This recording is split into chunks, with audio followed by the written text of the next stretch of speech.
arrested? No, I was not. Okay, so I want to correct that. I was not arrested. Was I deported? No, I was not, because I was never actually in the country. I was in immigration. I was deemed inadmissible, and I caught a plane back to the States. Every year on July 31st till August 9th, the city of Medellín has its flower festival. The city comes alive with hundreds of free public events, live music performances, and neighborhood street concerts. It's not only famous inside of the country, a lot of foreigners want to come and experience it. And that brings me to this particular brother right here by the name of Down P Sounds Off. He's not really so popular on YouTube, but he has a pretty good following on TikTok. And of course, he's associated with the Passport Bros. He's right, you know. He was bringing a travel group into the country, as he does all year round. As they landed in Medellín International Airport, something happened. He was not allowed admission. Damn! Now, the remainder of his group was allowed to attend the tour that they paid for, but he was not allowed to come in. And so people were saying that he got deported and folks were kind of making fun of him. But he released a statement about this, and I think it's only fair that he gets to clear his name. I'm issuing this statement to address recent false allegations and media reports regarding my recent entry denial into Medellín, Colombia. First and foremost, I want to state clearly that these allegations are entirely false and untrue, period. I have never promoted sex tourism or the exploitation of anyone in any capacity. Throughout all my travels, I have respected and loved Colombia, and I have always strived to be kind, generous, and courteous to everyone there, which many people have reached out to me to thank me for since this has happened. I want to be very explicit about my interactions with local authorities during this process. The immigration officers and the police treated me with respect, dignity, and kindness. And I know that they're simply doing their jobs based off the information that they believe to be the truth at the time. Now, the migration in Colombia posted this guy's particular photo, and it says the following. American influencer, known as one of the founders of the Passport Bros movement, was inadmitted by Migration Colombia in Medellín, along with 3 other foreigners for reasons associated with tourism for clapping exploitation.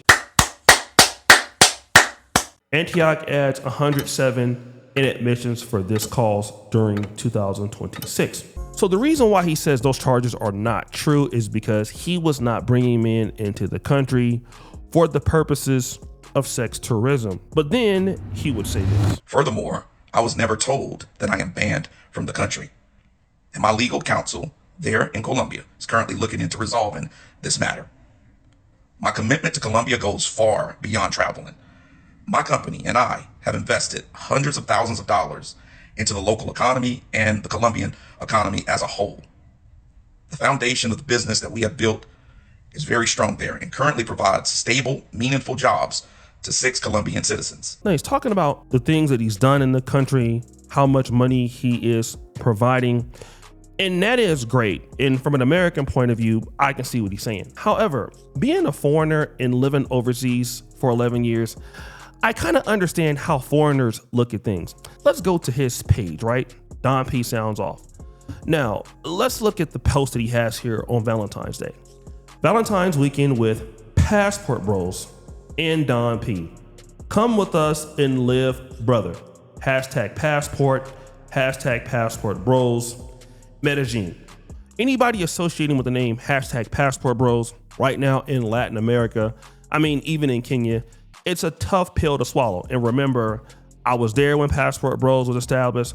I saw the early people that was pushing it. Aaron Farish, Yes Jonas. Like, I was there when it started. It came out of the black manosphere.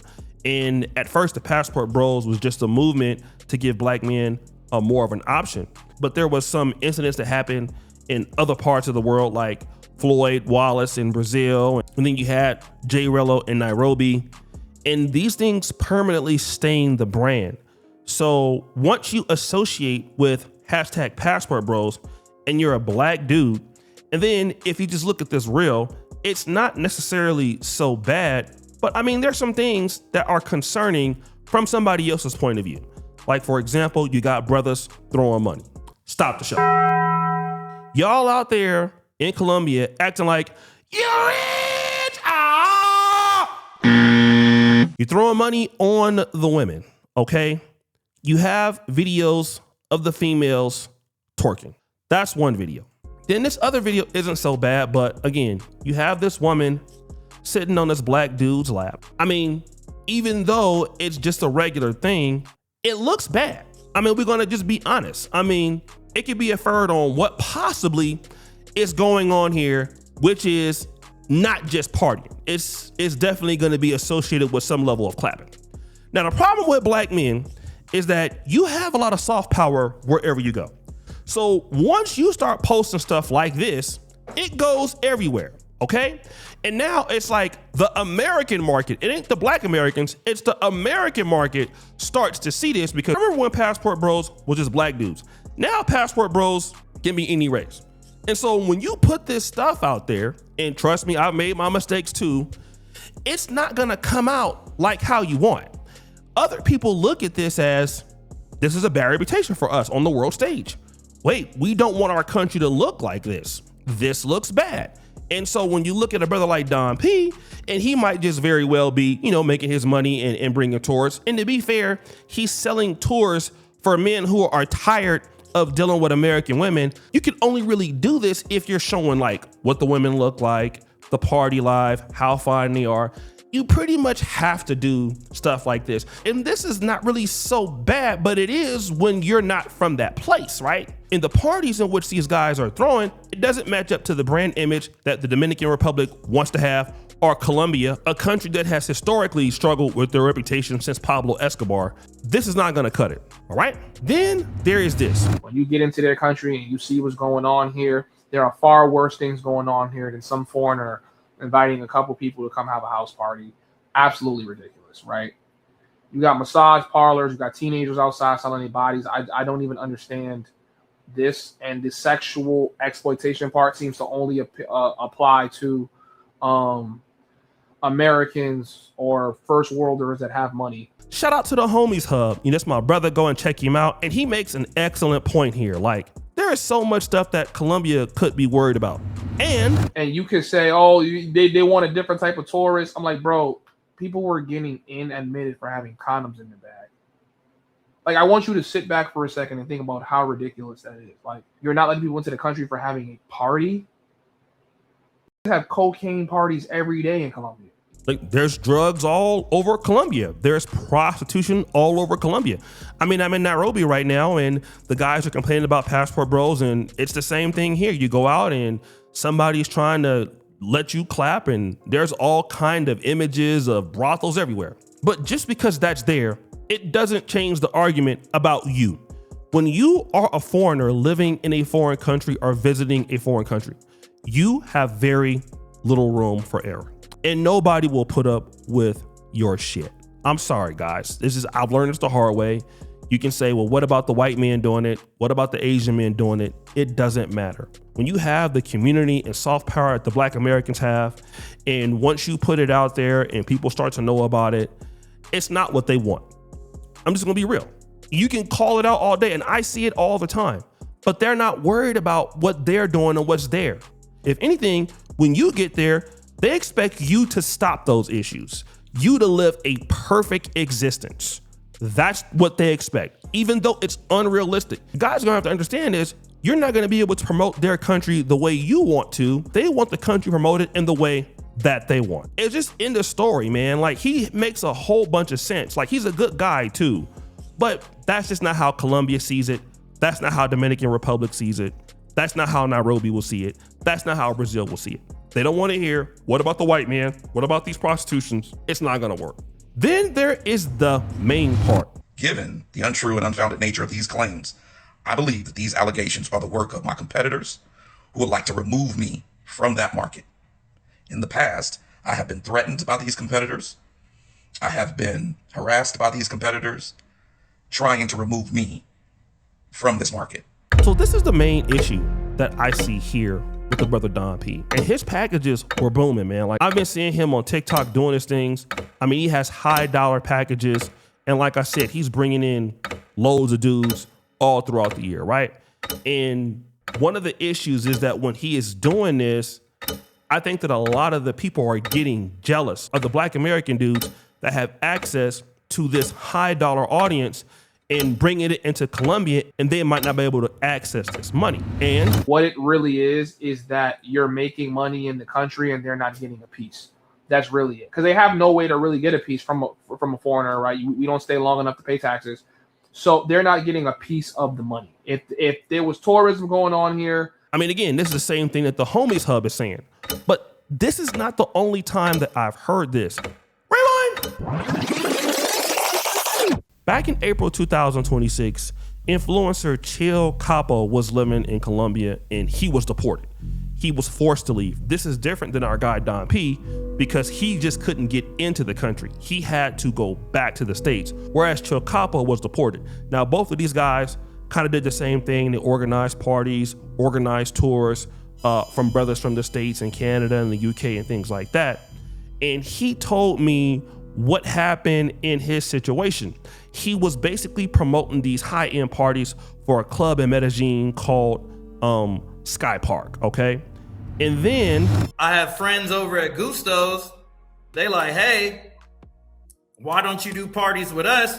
You'll get a better deal. We got the better venue and we want to start doing hip hop. We need your help to let all the Black people know that we're doing hip hop. It's not just the Indian and white boy club anymore. We want to start catering because they seen the decline of Sky Park and they said, we want those clients. Then there came a better opportunity across the street at a club called Gusto's. So Gusto's wanted to retain Mr. Chill Capo, but he had a digital nomad visa, I believe. He did not have a work permit, and that was still kind of in process.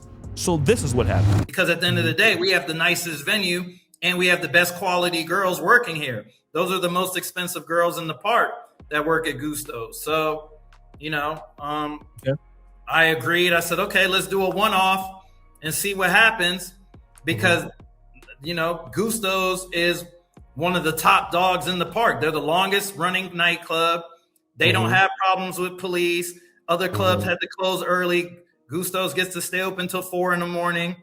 It's because it's ran by them guys, if you know what I mean. Okay. So okay. You know, let me go work with them, you know, show them what I could do one time. And then that's it. So I agreed to do the event. They gave me probably like a 2 or 3 week head start on promotion. We agreed on a date that worked for everybody because there was a lot of religious holidays. So he went and took a party to the competitors and the other venue lost the money.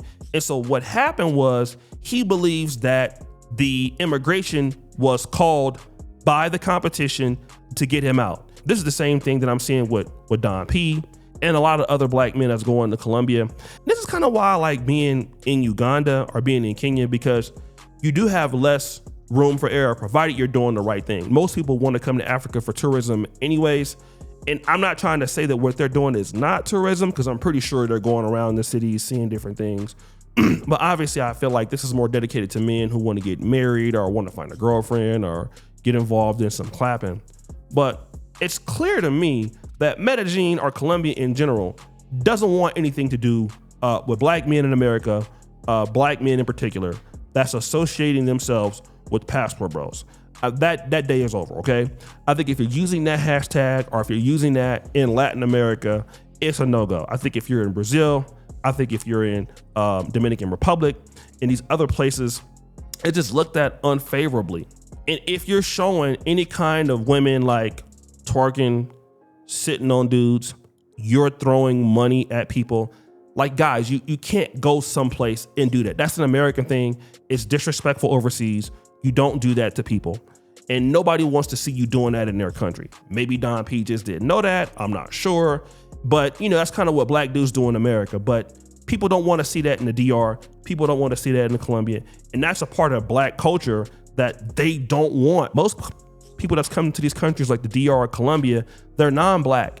And so if they see that this kind of tourism is in their countries, they don't want to come. As much money as he's bringing into Colombia, he might be costing the country more money because people don't want to see this. Like guys that have money in other communities, they don't want to see it online.